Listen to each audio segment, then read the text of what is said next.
questions addressed to the former president. Mr. President, kanina pa ho kayo tingin ng tingin sa amin. Lagi kayo tumitingin sa kanan. Hindi ho kayo tumitingin sa kaliwa. Nagpapansinan na ba kayo ni Senator De Lima? Wala maganda dyan. Dito lang.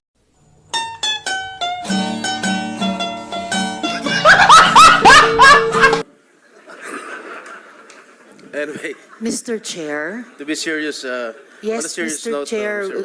I think, beg Senator Jinggoy, SP Pro Senator Tempore to lead us in setting the tone that this is not a laughing matter. I'm Yes, not, Salamat, Mr. Chair. I was not joking. I was just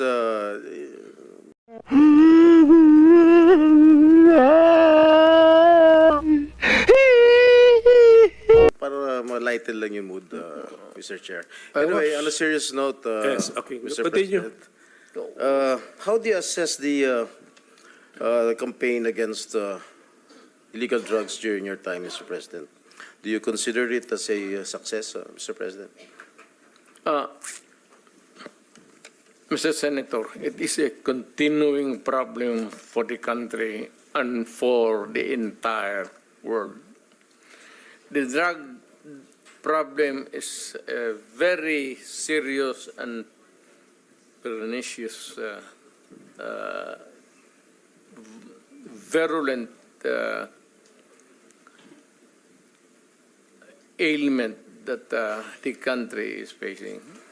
Panahon ko and the previous presidents, yung panahon ko, hindi siguro ninyo nagustuhan, not you, yung the entire country, I am addressing the entire country. Baka hindi ninyo nagustuhan. But yun ang style ko. Sinabi ko nga, I tried to do the best that I could. Eh kung nagkulang ako, pasensya. Pero ang solusyon during my time was a call of duty of the president. Ako yun. Kasi ako yung presidente sa panahon ko. At hindi ako nagkulang, Mr. Senator. Nag-warning ako lahat narinig ng Pilipinas. Huminto kayo sa droga, bitawan ninyo, drop it. Kasi magkakaproblema talaga tayo. Pag nakita tayo sa isang kanto at hawak mo ang droga, problema na talaga yan.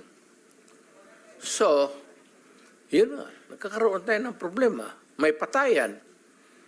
But it was not a state-sponsored killing. There was never an official order to the police and the military and to the agents of government to kill. Andyan si Senator De La Rosa. Wala akong sinabi na ganon kasi abogado ako. Ang sinabi ko, yung sinabi ko nung nagtuturo ako sa Police Academy,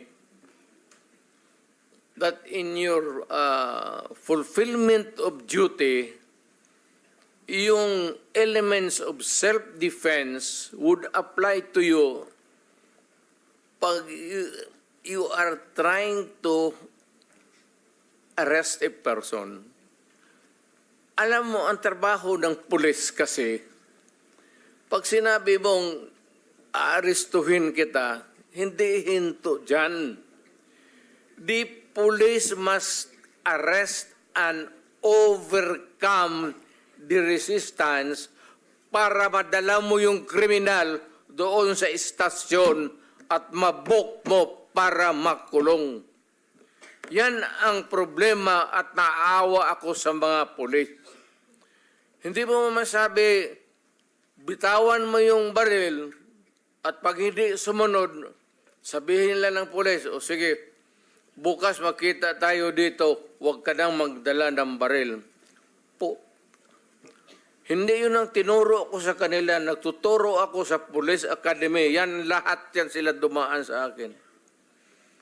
Yan, because, yan ang turo ng sa College of Law. That's the law. Kung ano yung sinabi ko sa pulis, batas yan. Walang compromise dyan when you are arresting a person. If he resists, pag ayaw magpa-aresto, you have to overcome him.